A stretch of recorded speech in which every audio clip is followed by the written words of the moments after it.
The engine is still What's for launch? GC? Go. Guidance? Go. Fido? Go. Prop? Go. GNC? Go. Max? Go. Eagle? Go. Ecom? Go pending final steps. The cabin link check. 3, 2, 1.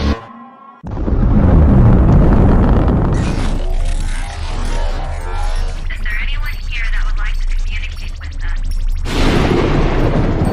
Can you give us a sign?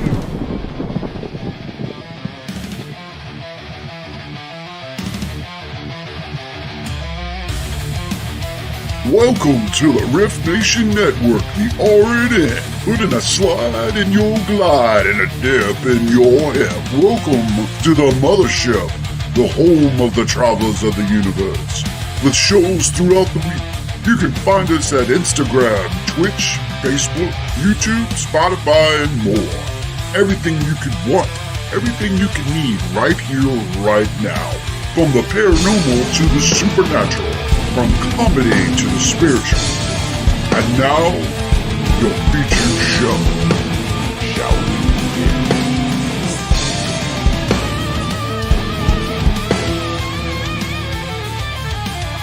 It's showtime, folks! Podcast may contain material that some listeners may find sensitive, offensive, or disturbing.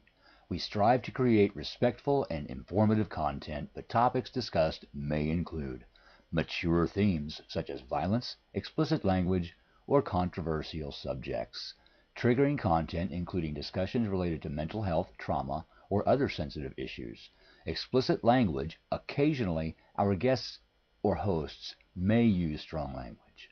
While we aim to handle these topics with care and empathy, we encourage listeners to exercise discretion. If you find any content distressing, consider skipping or seeking support. Remember that this podcast is not a substitute for professional advice. If you need assistance, please consult a qualified expert.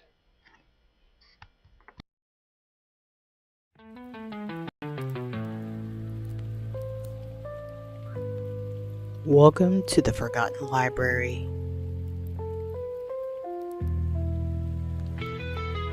where the books whisper, the shadows listen, and the stories refuse to stay quietly on the shelf.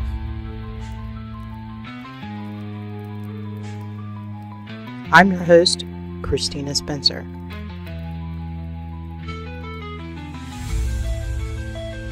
And each month, we explore one novel together.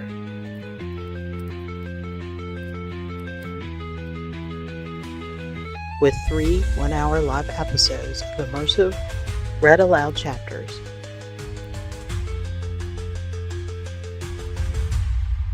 Followed by a live interview with the author who brought the story to life.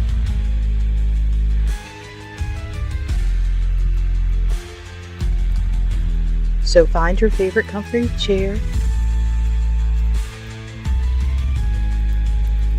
a soft blanket, and a hot beverage.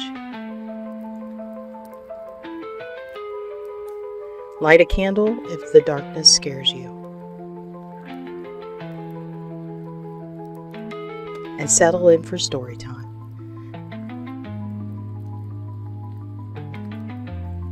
Welcome to this week's live episode of Horror, History, and Hauntings Library. Oh, I gotta change the background. Hold on, guys. Drop the ball. Well, hello, guys. Welcome again to the Horror, History, and Haunting YouTube channel and brought to you by the RNN Network. Tonight is an episode of the Horror, History, and Hauntings Library. Typically, I am your tour guide through the realms of the paranormal, the supernatural, and the just plain weird, but since it's late in the evening and a Friday night, we slide over to the haunted library. We sit in front of the fireplace. We get a warm beverage. In lieu of that, I've got an ice cold Pepsi because it has been a little warm in here today. And instead of my normal fuzzy blanket, I'm wearing my Salem sweatshirt, which is kind of my favorite cozy.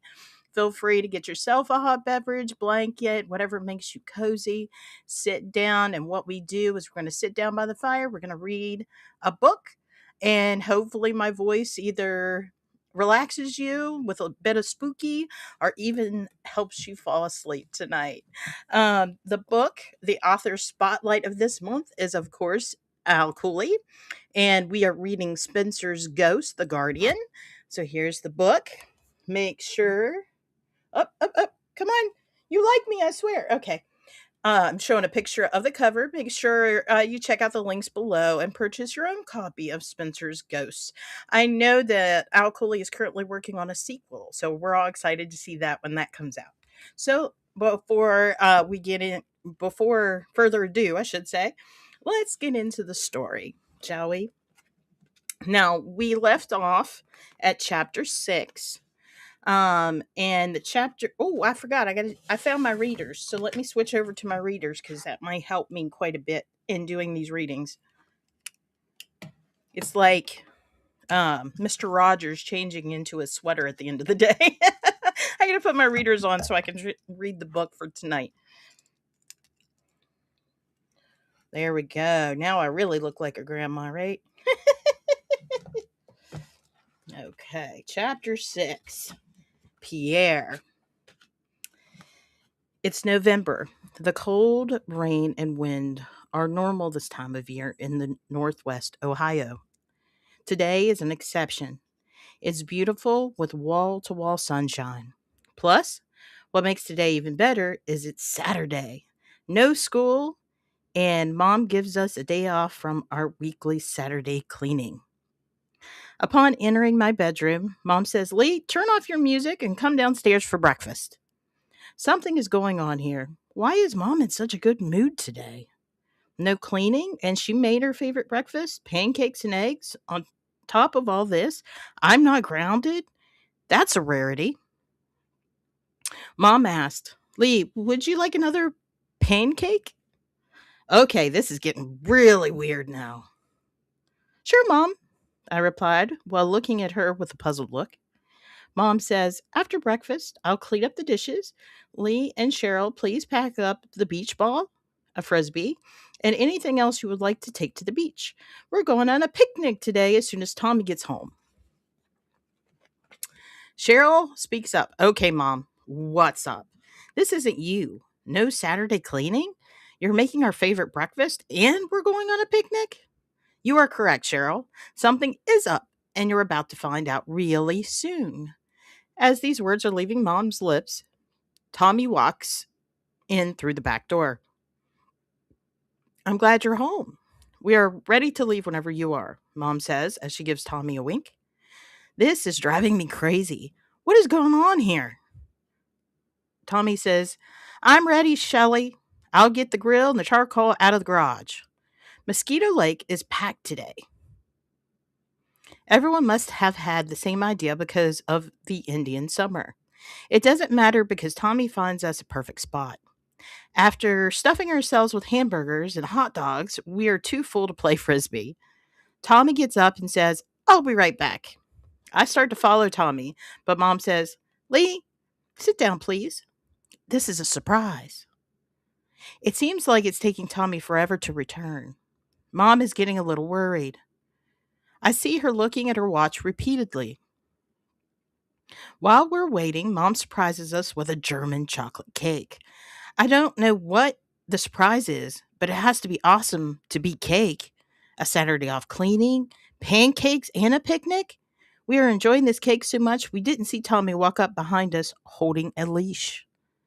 Blaine is the first to shout, "We have a puppy! Mommy and Daddy! I love him! Thank you!" I jokingly say, "It looked like Blaine got a new dog. It looks like Blaine got a new dog." Mom replies, "No, Lee. Pierre is for the whole family." Pierre? So I take it the puppy is a boy, and he's French by the sound of his name. Yes, Lee, he is a French poodle. The previous owner already named him and trained him. So if it's okay with the three of you kids, we will keep the name. Cheryl says, "It looks like he has a gray beard on that cute little black face. Hi, Pierre. Cheryl loves you. Mom explains. Tommy and I are overjoyed the three of you welcomed Tommy into our family with open arms. You're doing great in school and adjusting yet again to another move. In our appreciation, we decided to buy you a puppy. I'm glad you like him. Cheryl answers, we don't just like him, we love him. I repeat after Cheryl, I second that, Mom. We love him, thank you.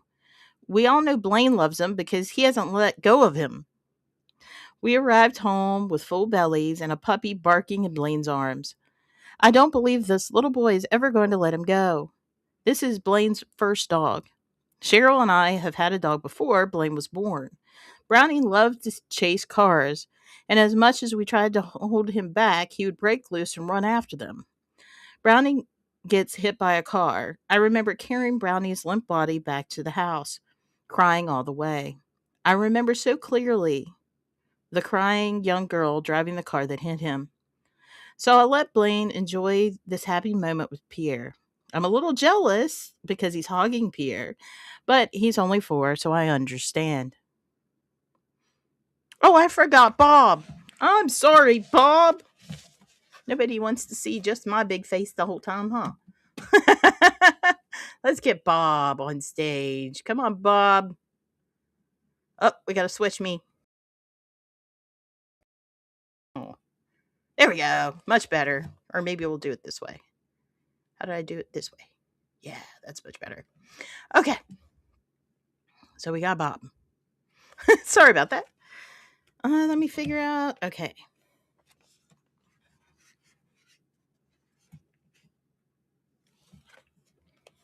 I asked myself this question. How will Alice react to Pierre? Will Pierre notice Alice? That is the answer. That is answered right away as Blaine sets Pierre down on the floor in the living room. Pierre runs straight to the coat rack located next to the front door. He sits and stares at the coat rack. Mom thinks he's got to go outside. Lee, please take your dog out to pee. I take Pierre out. He pees very little and we come back in. As soon as I remove the leash, Pierre sits and stares at the same spot all over again. Blaine can't help it. He runs over, picks up Pierre, and sits on the couch with him. I whispered to Cheryl, I need to talk to you for a minute. About what? I don't like the way Pierre is sitting like a statue staring at that coat rack. That is freaking me out. What if he sees Alice? You know dogs can sense things humans can't. Don't even go there, Lee. He's only a puppy. And for God's sake, please don't say anything about this to Mom and Tommy. And especially Blaine, Cheryl shouts. I'll keep quiet for now, but something is going on here. I don't have a good feeling about Pierre living in the house with us. I don't think it's safe for him here. Cheryl brushes me off. She goes outside to be with her friends. I retreat to my room to play my guitar. Blaine walks in holding Pierre. Blaine asks, Lee, can you watch Pierre while I go to the bathroom? Yes, sit him down. Pierre is acting strange. He walks over and stares into my bedroom closet. He begins to shake with a soft growl. I pick him up and he settles down. As soon as I lower him back onto the floor, he runs to the same spot and growls into my closet once more. One thing I know for sure is Pierre senses something is by the coat rack and something is in my closet. Blaine comes back into our room, picks up Pierre, and goes downstairs with him. I can't find my guitar picks. I remember that I have one in my sweater down in the basement. As I'm walking through the living room, I notice Pierre is following me. I pick him up to take him down into the basement with me. Pierre goes spastic. He starts barking wildly. Lowering him back down, I say, I'll be right back. Settle down, little buddy. I run down to the basement steps, grab my sweater with my guitar picks, and run back up the stairs as fast as I can. Even with Mom and Tommy home, the basement freaks me out. Cheryl enters my room and says, What's up, bro? Do you remember my concern about Pierre in the house? Yeah, so what? When I go down into the basement holding Pierre, he starts barking viciously. That's the first time I've seen him act like that. As soon as I put him down, he backs away from the basement steps, barking and growling the entire time I'm down there. He doesn't stop barking until I come back up and close the basement door. Cheryl, Pierre doesn't like the basement, my closet, or the coat rack. Cheryl says, as I said, don't tell Mom or Tommy any of this. Cheryl goes downstairs, suggesting I'm overreacting. I'm laying on my bed listening to my transistor radio. I hear Pierre barking madly again. What is he barking at this time? A few minutes later, Cheryl burst into my room shouting, Lee, you're correct. I had to see it for myself. I'm walking toward the basement steps holding Pierre. Pierre goes spastic as I walk down to the basement steps with him. The little bitch bit me. Weird, huh? I'm sure Lee. I'm sorry, Lee, for not believing you. Seeing is believing. One terrible trait Cheryl, Blaine, and I share with our mother is that you have to prove everything to us. That explains why Mom doesn't believe us about Alice.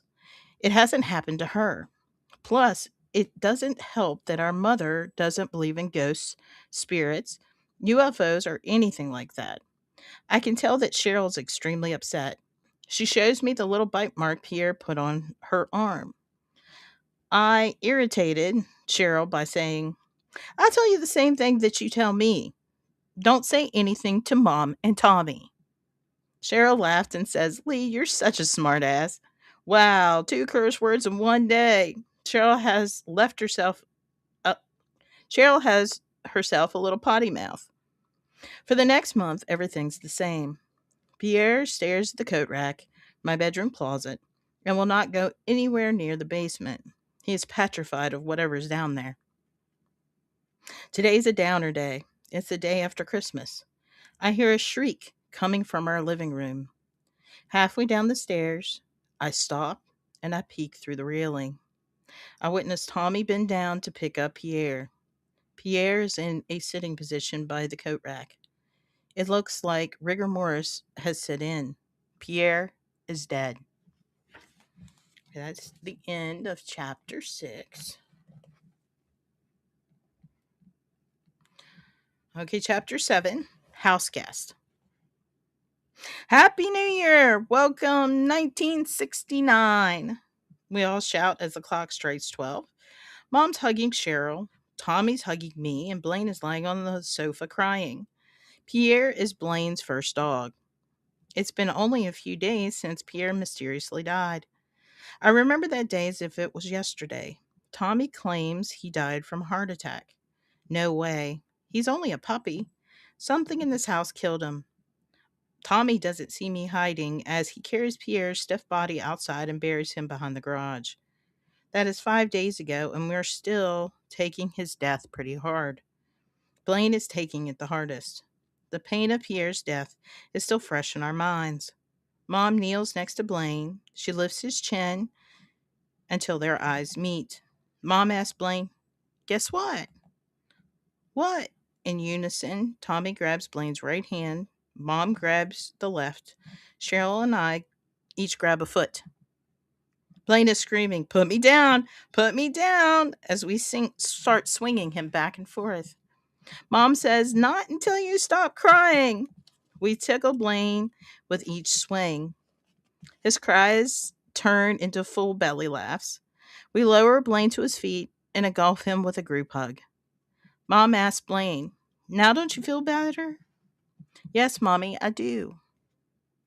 We are celebrating the new year when the doorbell rings. This is a complete shock to everyone.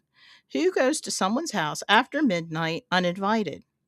We don't own a gun, but we do have a baseball bat we keep behind the door for protection. Tommy grabs the bat as he opens the front door.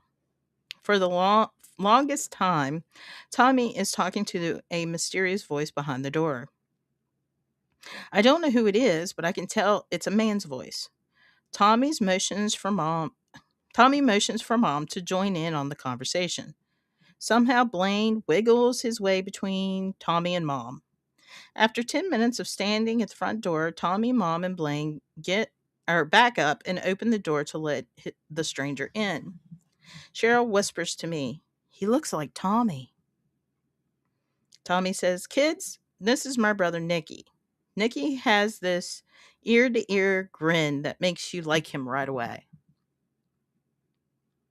Tommy says Nicky will be staying with us for a few days until he finds an apartment. He will be sleeping on the sofa for the time being.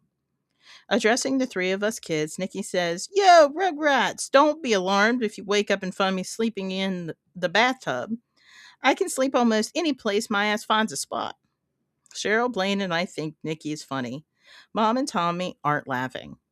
Tommy says to Nicky, You're welcome to stay here, but please watch your language around the kids. Sure thing, Tommy, Nicky responds while smiling at me. Nicky and I are going to get along great. Nicky kept us up all night with his wild and crazy stories. I'm having breakfast when Trisha stops by to visit. She hasn't been around the last couple of weeks because the Christmas holidays have kept her busy. Trisha is very active in her church's youth group, a group I'm reluctant to join. As soon as Trisha walks in, Nikki says, Well, hello, pretty lady. I'm crunching my cereal so loud that I can't hear the rest of what Nikki is saying. Whatever it is, Trisha doesn't think it's very funny. She turns around and walks back outside. I take it your girlfriend doesn't like me, Nikki says laughingly. It looks that way. I'll go out and I'll talk to her. I catch up with Trisha walking down the driveway. Well, that was rude. Nikki's part of the family, and he's in a tough spot at the moment. I'm sorry if I embarrassed you, but I can't stand by and let someone take God's name in vain. I just won't. What? Yes, Lee. He took the Lord's name in vain and also used the F word in front of me. What did he say? I'm not going to repeat it, Lee. The bottom line is if you want to see me, you're going to have to come over to my house or meet me at the park. One thing's for sure, I won't be coming over here as long as he's here. I think he's vulgar. I can't control what comes out of his mouth, Trisha. Mom and Tommy already warned him a few times about his language. He is who he is. Trisha responds, I understand that. I'm sorry if this upsets you, but I have to stick to my beliefs and moral values. Trisha kisses me on the cheek and walks home. I didn't mean to make your girlfriend mad, Nikki says as I walk back into the house. What did I say to offend her? She's a Christian, Nikki. She doesn't like the Lord's name taken in vain. Bring her back, Lee. I will educate her on a few more words, Nikki says jokingly as he walks outside for smoke. It's at this moment I know there's no changing Nikki. I call Joseph and give him a complete update about Trisha's visit. Expressing his opinion, Joseph says, I give Trisha a lot of credit for standing her ground. I haven't met Nikki yet, but I don't see Trisha coming back until he's gone. All of a sudden, I hear a loud thud come from the front porch. Man, I have to call you back. Okay, Lee, let me know what's happening. I run downstairs to the front porch. Nikki is laying on his back in the snow. At first, I think he might have slipped and fallen on the ice, but there's no ice on the steps. What happened, Nikki? I asked. An invisible sumbitch throws me out the front porch into your yard. By the time all the neighborhood out here on the front porch trying to see what the ruckus is all about. What are you not telling me, Lee? What's going on in this house? I want to tell Nikki everything. But I say nothing. January, February, and March roll by. It's now April. Nikki is still staying with us. His 3-day stay turns into 3 months. Nikki is in the kitchen making a sandwich. A butcher knife flies off the countertop and sticks to the kitchen floor by his foot. I don't know if it's Alice, but whoever it is, they don't like Nikki. Nikki shouts, What are you not telling me, Lee? I am asking you again. Now I want an answer. I'll ask you one more time what is going on in this house. I can tell that Nikki means business. There's no squirming out of this one. I start with, I no longer say anything about the haunts going on in this house to Mom and Tommy. Number one, I'm either called a liar, or number two, I'm grounded. Nikki responds, From the first day, I knew something weird is going on in this house. I didn't say anything for fear my brother would kick me out. I'm already walking on thin ice with Tommy and your mother. You know these little porcelain angels your mom has in her bathroom? I nodded my head yes. They freak me out, man. I turn them around so they're not facing me while I'm doing my business, you know? One day, when I'm washing my hands, they turn back around on their own and they're looking at me. I throw the little bitches in the sink and their heads break off. I say to myself, Shelly is going to kill me. That is when I'm thrown out of the bathroom. I hit the bathroom door so hard it breaks the door off its hinges. I get up, look into the bathroom. The headless angels are back on the shelf. I repaired the door before your mother and Tommy came home. I wish you would have told me that this house was haunted. I told you before, Mom and Tommy think my stories are ridiculous. Your story is 10 times worse than mine. They're not going to believe you. I know my mother. She will blame me for your stories. Let's keep this between you and me if you want to keep staying with us. 2 nights later, Nicky is washing his clothes when some unknown force grabs him by the back of his neck and plows his face into the brick wall in the basement. This bloodies Nicky's nose, and now he's ready to fight. Nicky grabs a hammer from Tommy's tool room and starts wailing at everything within reach. He breaks the antique clock on the wall, Mom's special china she stores in a box on the shelf, and numerous other collectibles. Tommy and I go into the basement after hearing Nicky's outburst. I learn every vulgar word known to man. Nicky proceeds to tell Tommy a ghost plowed his face into the brick wall for no reason. This invisible some bitch is trying to kill me, says Nicky. You gotta believe me, Tommy. Tommy looks at Nicky as if he's lost his mind. I can tell Tommy doesn't want to say what about to come out of his mouth. I'm asking you to leave by this weekend. My heart is in my throat. I feel so bad for Nicky as blood trickles down his face. I think that he was waiting for me to back him up, and yet I said nothing. I feel like I've turned my back on him as Tommy and I walk back up the stairs. Mom asked Tommy, what is going on? Don't ask, Shelley. Don't ask. Nicky thanks Mom and Tommy for their hospitality. He also tells them that he believes this house is extremely haunted and that we should move out before someone gets seriously hurt or killed. I'm proud of Nicky for speaking up. Later that evening, as I'm walking to the living room, I hear my name mentioned. I stop dead in my tracks outside the doorway to listen in on their conversation. Mom asked Tommy, do you think your brother has a drinking problem? I mean, really, is the house haunted? Ghosts? I believe Lee is talking nonsense again, and Nicky, who is probably drunk, believes Lee's ridiculous stories. Yes, I believe Nicky is drinking again. I feel terrible telling him he has to leave because he's my brother. Family's supposed to take care of their own. Tommy, we were more than generous with your brother. To claim a ghost plowed his face into a brick wall? Really? It's time for him to go. You're right, Shelley. I know that. I wish it ended differently. Mom says, let's pray he turns his life around. Do you think I should say anything to Lee about those ridiculous stories Nicky told you? Or told us? No, Shelley. If we accuse Lee of filling my brother's head with lies, it will only make matters worse. He will think it's all his fault that we kicked Nicky out. I'm being blamed for Nicky's ghost stories. Great. That ends chapter 7. I'll make sure everything's going okay. Looks like it. Very good, very good. Let me get a sip. That's what I need. I got a dry mouth. That's the only thing with reading. Get a little dry mouth here and there.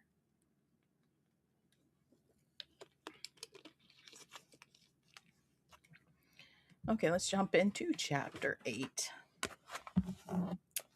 The envelope. Class, please put your test papers on my desk as you leave. Make sure your John Hancock is on your test. Mr. Carter says as the school bell rings. Lee, please stick around after class. I'd like to talk to you for a few minutes. Do you take the bus? No, sir. I should be walking home with my friends right now. Instead, I'm stuck here talking to Mr. Carter, and I have no idea why. Mr. Carter is my seventh grade math teacher at West Junior High School in Warren. This leads me to my next question.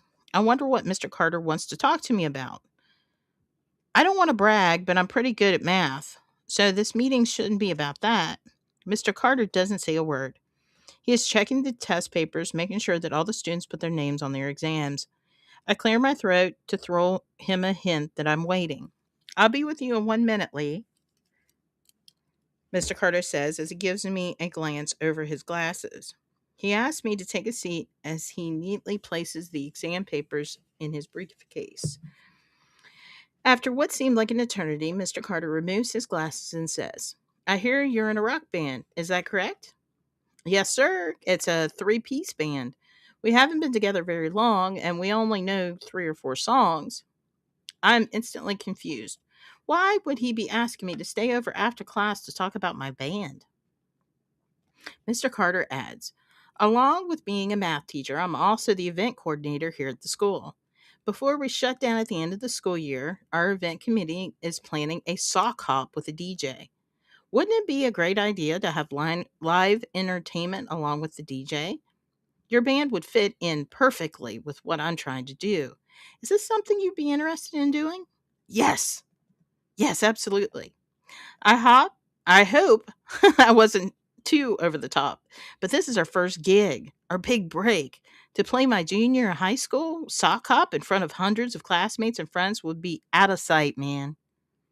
Mr. Carter asked, by the way, what's the name of your band? Commotion. Commotion is the name of my group.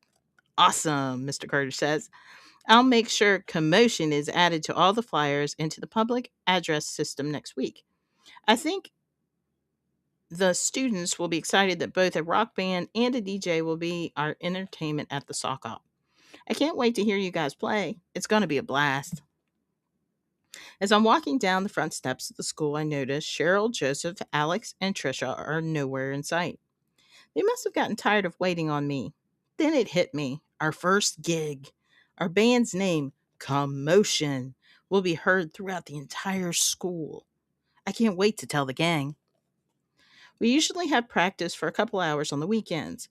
I suggest we have a couple of long rehearsals to be spot on. We only have 2 weeks to get it right. Alex is now our new bass player. Woody had to quit the band because he lives out of town and can't make rehearsals. Joseph takes Woody's spot on the drums. Joseph has the perfect place for a band to rehearse. Neither of Joseph's parents drive, so their garage is empty. We recruit Cheryl and Trisha to help us paint the interior and make this Commotion's official rehearsal space. We have quite the following at each practice. The Warren City Police seems to be at every one of our rehearsals as well. Each time is because of a noise complaint. After 2 weeks, we're ready to rock. Ladies and gentlemen, boys and girls, please welcome to the stage for the very first time, Commotion! The band is overwhelmed by the crowd's response. We are on cloud 9. After the introduction from the DJ, we open with I'm Not Your Stepping Stone by the Monkees. We follow that with 2 other numbers and hand the show back over to the DJ. Our first gig is a total success. We are loading our equipment into Alex's parents' van when Mr. Carter runs up and shouts, Thank you, boys, for playing the sock hop. You guys were great. We thank Mr. Carter for giving us our first gig. Mr. Carter says, You're welcome. Oh, I almost forgot. He reaches inside his jacket and pulls out an envelope. This is handed to me from Judy Perkins to give to you, Lee. I'm so mesmerized by the envelope, I didn't see Mr. Carter walk off. I noticed that the envelope is sealed. I turn it over to see who it's from. The front of the envelope reads, To Lee Spencer. From Alice. Joseph yells, Holy cow, Lee, don't open it. Alex says, I agree with Joseph. Whatever you do, don't open it. I don't have a good feeling about this. I asked, the main question is, how does Judy know about Alice? Alex responds, this whole thing smells fishy to me. Joseph and Alex are both waiting to see what I'm going to do. The problem is, I'm not quite sure what to do with the mysterious envelope myself. I decide I'll open it later.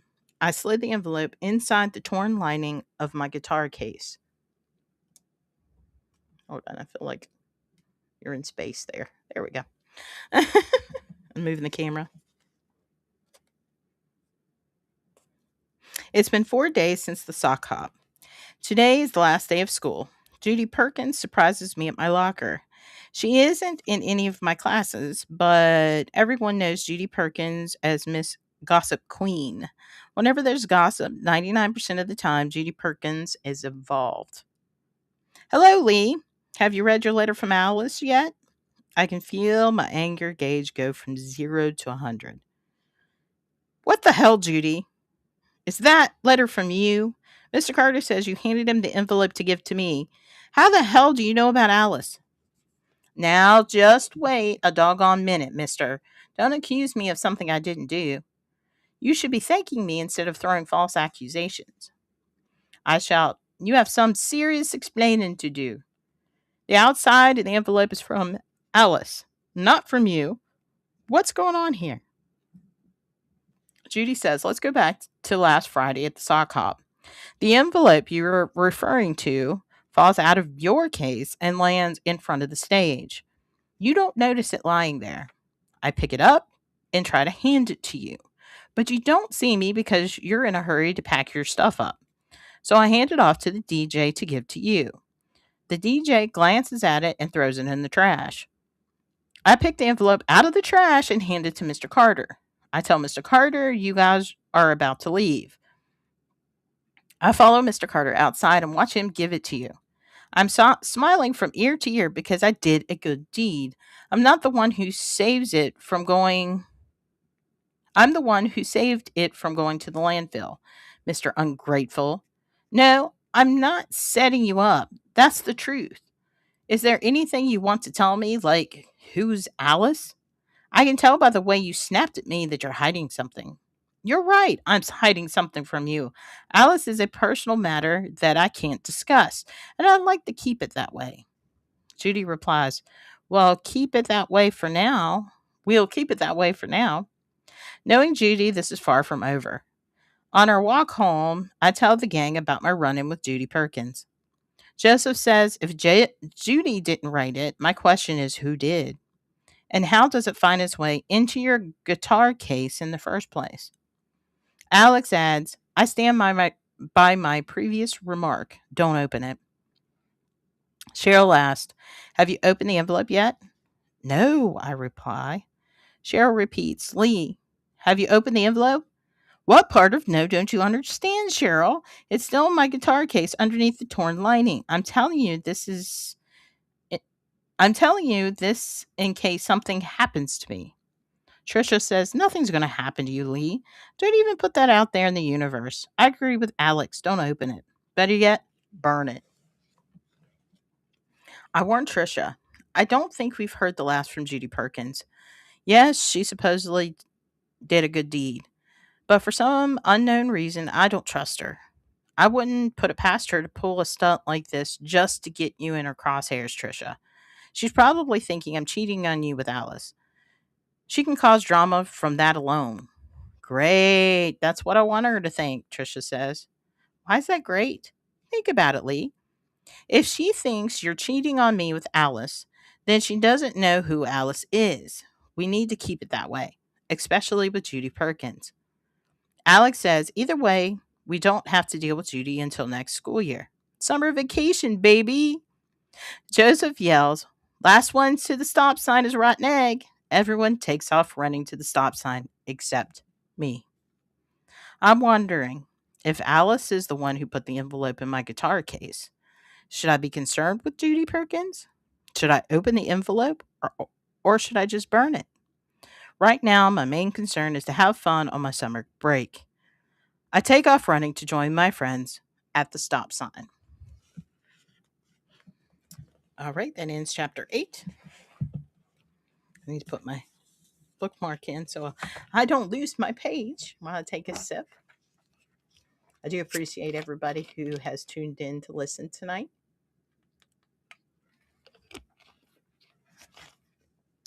Pepsi. All right, let's go back into chapter 9, Nurse Jane. I asked Cheryl, where is everybody? Mom and Tommy are grocery shopping, and Blaine is playing Wart in his room. That boy has one heck of an imagination. Why do you say that? Because he can change his voice into a person he is talking to. It's kind of scary, Lee. He can make his voice sound like a little girl.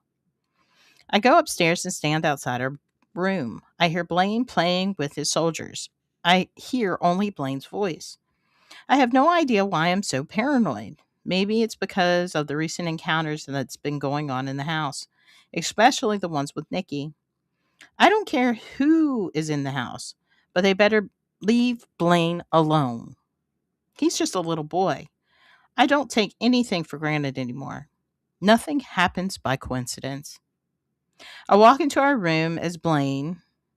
I walk into our room and ask Blaine, so who's winning the war? My troops are, Lee. I've lost quite a few dozen good men. But we are strong. I need my men to stay focused and stay on course. If we can do that, we can win this war. The outcome falls on me because I am the commander. I'm waiting for Nurse Jane to arrive. She is 2 clicks out. I ask, what are 2 clicks? Soldier, 2 clicks is a little over 1.2 miles. Nurse Jane will be here soon. Wow, he's only 5 years old and knows more military terms than I do. I look at the toy soldiers that are face down. I take it that these are the soldiers that didn't make it. I'm not about to ask Blaine about it and get a 5-minute lecture, so I quietly back out of the door and let him continue. I say to Cheryl, you're right, that boy has one hell of an imagination.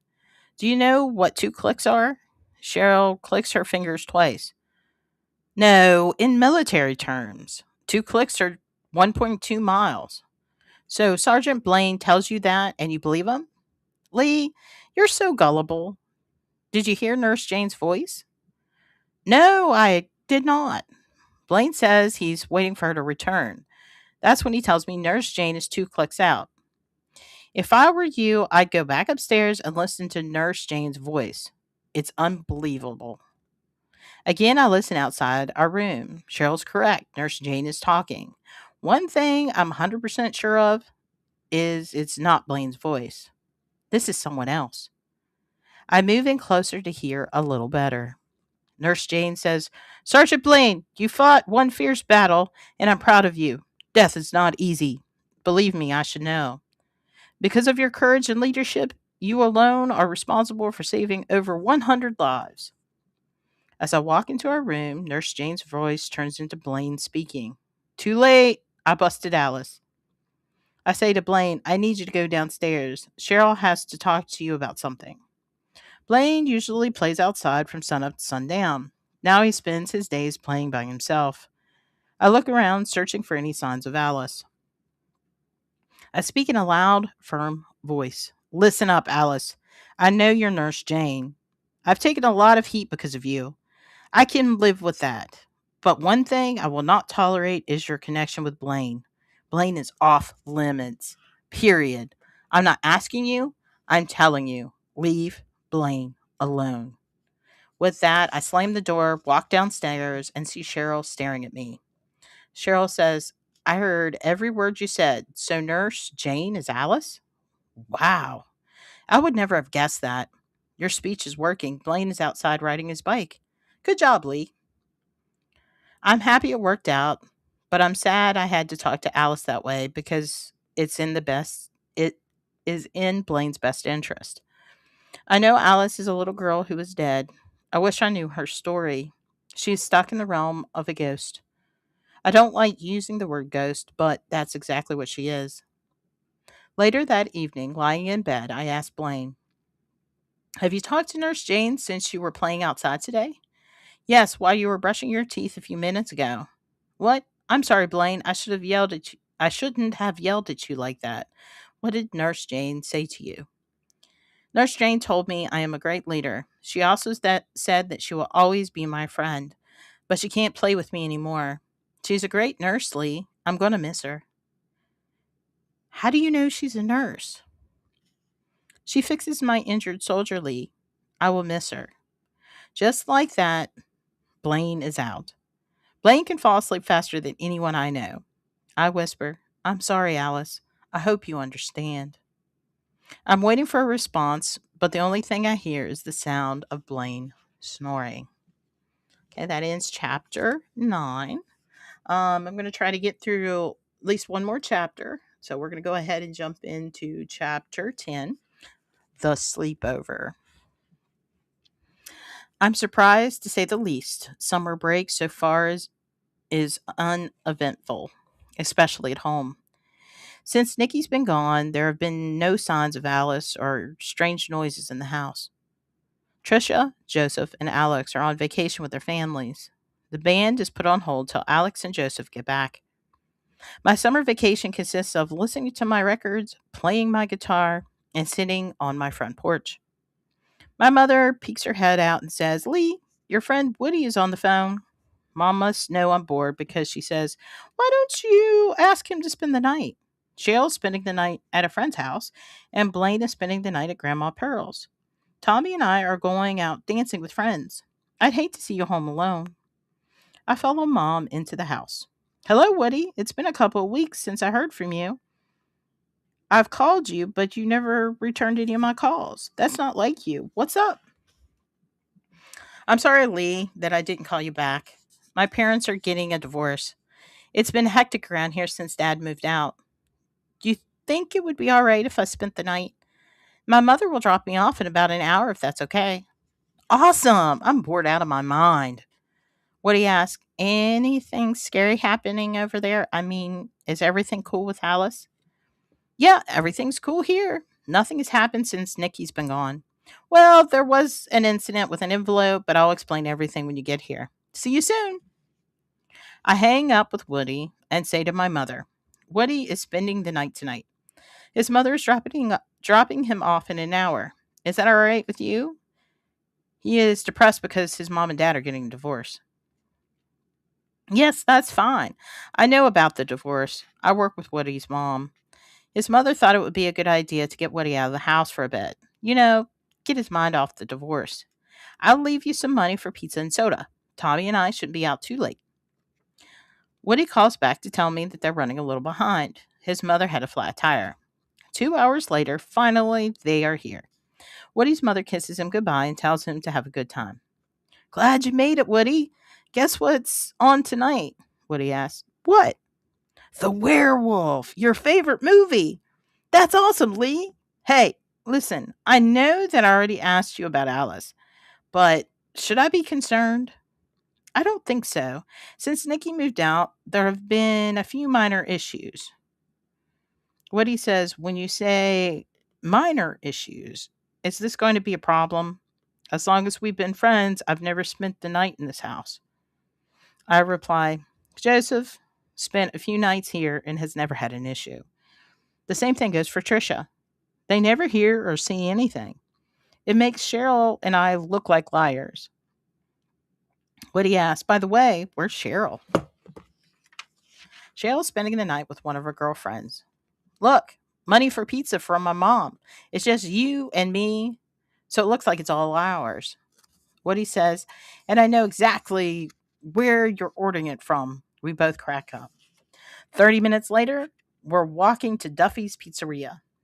Woody and I are sitting on the front porch, killing a little time before the movie starts. I tell Woody about the complete incident with Judy Perkins, the envelope, and the band's first gig. Woody asks, so who do you think put the envelope in your guitar case? My bet's on Judy. No, I don't think so. You didn't see her face when I accused her. My guess is she thinks I'm cheating on Trisha with Alice. I keep beating myself up over this. It can't only be Alice. It can only be Alice. Woody says, a dead girl personally addressing an envelope to you is wild. Have you opened it? Not yet. Alex tells me not to. Trisha tells me to burn it. I don't know what to do. What do you suggest, Woody? I agree with Trisha. It's better not to know what's inside. It will look like you never received it. So, yeah, I would burn it. That's my opinion. I don't like Judy Perkins, and I don't even know her. I'm telling you, Lee, I don't trust that girl. She's coming off like she's your guardian angel. Come on, give me a break. Halfway through the werewolf, I hear voices on the front porch, along with the sound of 2 or 3 people running back and forth. Woody and I walk out on the porch to see what the ruckus is all about. There's no one out there. As soon as we sit back down, we hear the commotion all over again. We investigate once more. Again, not a single person, a dog, or anything is out there. Quite the eerie feeling. Woody says it's probably some young kids playing a prank on us. I think to myself, I hope so. As soon as we sit down for the third time, the back screen door opens. Since our sofa sits in the middle of the living room, our backs are facing the back door. At the same time, we both turn around to see who it is. The sound of footsteps approach us from behind, but there's nobody there. An ice cold breeze shoots straight through us. The footsteps exit the same way they came in, through the kitchen and out the back door. The screen door and the back door slam shut. Woody immediately calls his mother. Mom, I need you to pick me up right now, Woody shouts. I know it's midnight. I need to get out of here. I'm trying to talk to Woody into staying. That's not going to happen. Woody has his mind made up. He is out of here. We sit on the front porch waiting on Woody's mother. I feel bad because she has to drive 20 minutes to get here. Mom and Tommy come home half an hour later after Woody leaves. Mom asks, Where's Woody? Isn't he spending the night? I reply, It's embarrassing that I can't have friends spend the night when weird stuff happens. What are you talking about? I tell my mom everything that happened. Mom once again blames me for overhyping a situation that shouldn't have got out of control. She will look like a fool at work once Woody's mother tells all her co-workers that our house is haunted. I blew up. For once in my life, can't you believe me? You don't believe Cheryl, Nikki, or Woody either. It's always my fault. What the hell, Mom? Tommy says, That's enough, Lee. Don't talk to your mother that way. Go to your room before you dig yourself a hole that you can't get out of. I go to my room, but I can hear every word they're saying downstairs. Mom says to Tommy, I don't know what to do with him. Lee is getting worse with his lies. First, he drags his sister Cheryl into the mess. Then, along the way, he convinces your brother Nicky. There are ghosts in the house. Now, Woody believes his nonsense. Honestly, I don't know what to do with him. Shelley, I know it's frustrating. I am sure Lee will grow out of this. The sad part is that he believes what he's saying.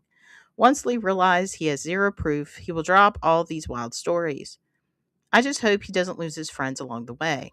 Sooner or later, Lee will see for himself how crazy all of this sounds. Mom decides to take Tommy's advice and not pursue taking this any further. Don't flame the exaggerations. It's a good thing Mom doesn't know about Nurse Jane. I would also be blamed for corrupting Blaine's little mind. It's like I can't win for losing. Nikki, my fault.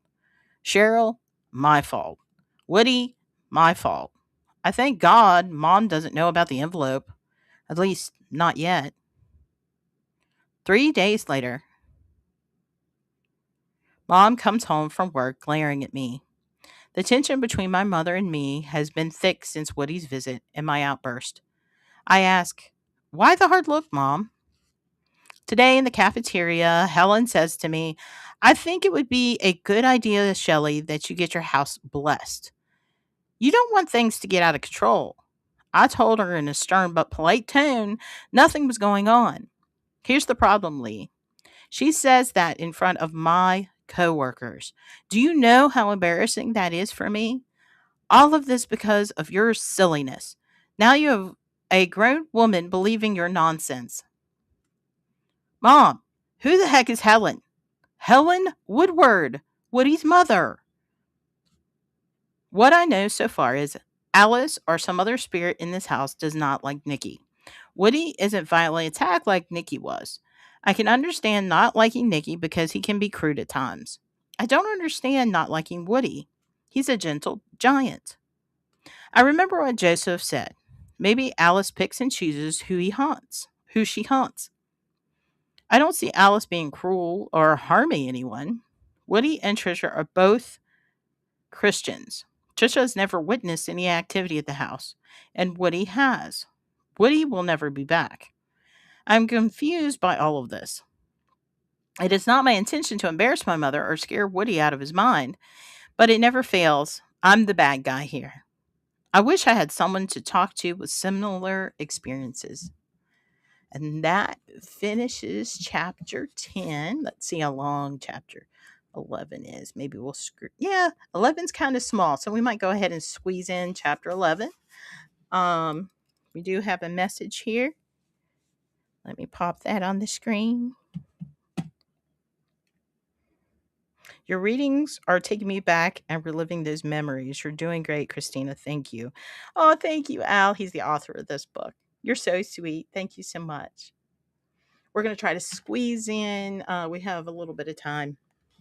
Let's do chapter 11 real quick. Crippled van. I'm bored. Every day starts the same way. I get up, have breakfast, play my guitar, and sit on the front porch while all my friends are on vacation having fun with their families. The end of the summer is approaching fast, and I've done nothing exciting. No phone rings. Or the phone rings. It's my Uncle George. Hello, Lee. Have you heard about Woodstock? Who hasn't? That's going to be like the best outdoor concert ever. Would you like to go? Sure, far out. I'll have to ask my mom, though. No, Lee. I'll take care of it. I'll ask her because I know how to play my sister. You are leaving the day after tomorrow. Bring your sleeping bag and a bit of cash for food. If you want to, you can throw in some money for gas. You said we. Who are we? Uncle George says, just you and me and my girlfriend. Girlfriend? Uncle George says laughingly, yes, I don't know her name. I think to myself, how do you not know your girlfriend's name? On the way to Woodstock, Uncle George is getting under my skin by making fun of Alice. I asked him to quit quite a few times, but he keeps on with his own insults. He knows he's making me mad, but he doesn't care. Did he bring me along just to show off in front of his girlfriend, Rhonda? She is pretty, but not very smart. Every time I ask her a simple question, she tells me she doesn't know how to answer that. I'm like, for real? My uncle found himself a real doozy of a girlfriend. Rhonda is laughing hysterically at each insult Uncle George throws at Alice. I warned him that this isn't a good idea to do that. Uncle George is laughing so hard, he's having a tough time keeping the van on the road. Rhonda puts her 2 cents in. George, I think you better stop before Alice, the friendly ghost, blows out your tires. On cue, all 4 tires blow. Their laughter subsides as we roll to a complete stop. I can't help myself. I don't want to say I told you so, but I told you so. If looks could kill, I'd be dead. My uncle walked down the road to get help. Awkwardly, I sit in silence with a girl I hardly know. Rhonda knows this is all her and my uncle's fault. The horrified look on Uncle George's face when the tires blew is priceless. Now he knows that Alice isn't one to be messed with. I should have known this trip was going to end in disaster. Uncle George hitches a ride back. He informs us that help is on the way. The 3 of us sit in silence next to our crippled van on the side of the road. I see a cloud of dust approaching fast. From a distance, it looks like the tank. Are you kidding me, Tommy? Of all the people Uncle George could have called, and he calls Tommy for help. The first words out of Tommy's mouth are, Lee, who in the world permitted you to go to Woodstock? Uncle George told me that he cleared up with Mom. Uncle George chirps in. Uncle George chirps in. I should have known I'd forget to do something, Lee. My bad. I shout, my bad? What the Tommy stops me before I can finish. It's all right, Lee. I'll take care of it. Another one of Uncle George's lies. How can I be so gullible? Uncle George's van is on a flatbed truck following us back to Ohio. My trip to Woodstock ends in a disaster, just like everything else this past summer. And that ends chapter 11. So the next chapter is called School Newsletter. And I think we're getting into some really fun chapters for the third live reading. So I'm kind of excited about that. But I hope you enjoyed tonight's reading. And like I said, if you enjoy the book and you want to finish it in your own time, the links are going to be in the description below. It's by Al Cooley. It's called Spencer's Ghost, The Guardian. And I just want to take a moment. Thank you for watching. Sweet. I need to take these glasses off so I can see. Sweet dreams. And I will talk to you next time. Bye-bye, guys.